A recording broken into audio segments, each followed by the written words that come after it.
Well, with weather being up and down and all around, and most of us have already flipped the switch on our furnaces, the cost is what kind of sticks at the top of everybody's minds right now. You know, everything seems to be, in terms of the cost, soaring. Yes. So most, if not all of us, we're looking to save some cash, especially when it comes to our home heating bills. Yes, and stepping in with us this morning is Pierre Auberton, the Assistant Vice President of Noco. Good morning. Good morning. Yes. All right, so help us out this morning. Let's get started by saying, is there anything that people can do? Again, we're in it right now. It is cold out there. What can people do, and what should they have done to prep to get to the best situation to save some money? Well, the good news is there are things that we can do. It may not always feel that way, but number one, if we haven't already, address any drafts in the home.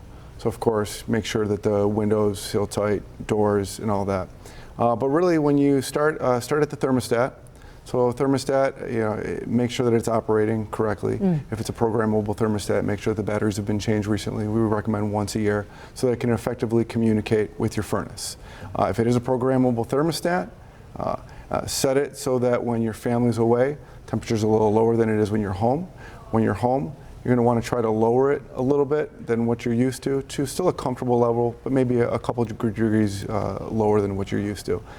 Because what we're looking at, what we're recommending is to be more conscious of how much energy you're consuming, and that is one step you can take right there. Yeah. So what if you're dealing with something like Mercedes and I are dealing with, not a draft in the home, but somebody who doesn't like to turn up the heat? Do you have any advice for us on that front? Help us out here. I don't want to maybe step into that dispute, but I would say, maybe if you can keep it at a comfortable level when you're home, the compromise would be to make sure that when you and your family are away, that's when the thermostat is set so that the temperature's lower. But when you're home, you want to be comfortable. I like that. Do you hear that? Nick, James, this one's for you. Yeah. This is your tip. Thank you so much. Totally. And you also mentioned something about ceiling fans. Can you talk about that as well? Yeah, so ceiling fans, we generally think of those as something you use in the summer to stay cool.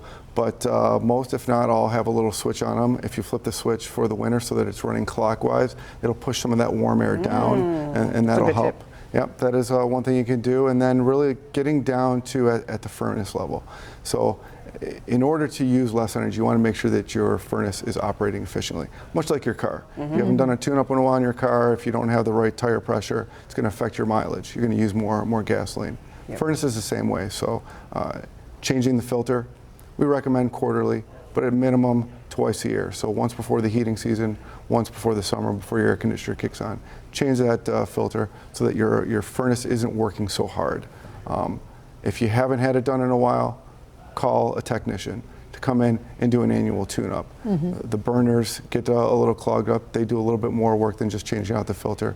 Again, we want to make sure that you're using the least amount of energy possible while still maintaining comfortable levels. Are there any warning signs that it might not be working at optimal? Is there anything people can be looking for, or should it just be on a regular basis that they get it checked? Recommend on a regular basis. The longer you wait, if you're waiting for signs, at that point now you're potentially going to have a failure with the furnace, and it's going to happen at the wrong time. At the wrong time. Anytime. Yeah. So to do it regularly is the best. It's more cost effective that way.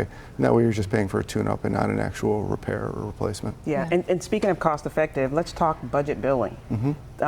People want to save, and people want to, spread that out so that they're not paying a huge chunk at one time. Absolutely, yeah, great resource. If your supplier or the utility offers budget billing, highly recommend that. It will spread the cost of the higher season, like winter for gas, electricity in the summer. It'll spread that over 12 months instead of feeling it all in that 2-3 month stretch. Oh my goodness, this is really good information. And you cannot prep enough for this winter season. There's so many things we should be doing now just to prepare to save money. I mean, really, when it comes down to it, you want to avoid the big problems, but also saving money along little by little is really important. So again, Pierre Auberton, thank you so much for being here on AM Buffalo. We appreciate your time. And there's information, helpful information as well on the Noco website. That's noco.com. And you can also call their 24-hour customer service line.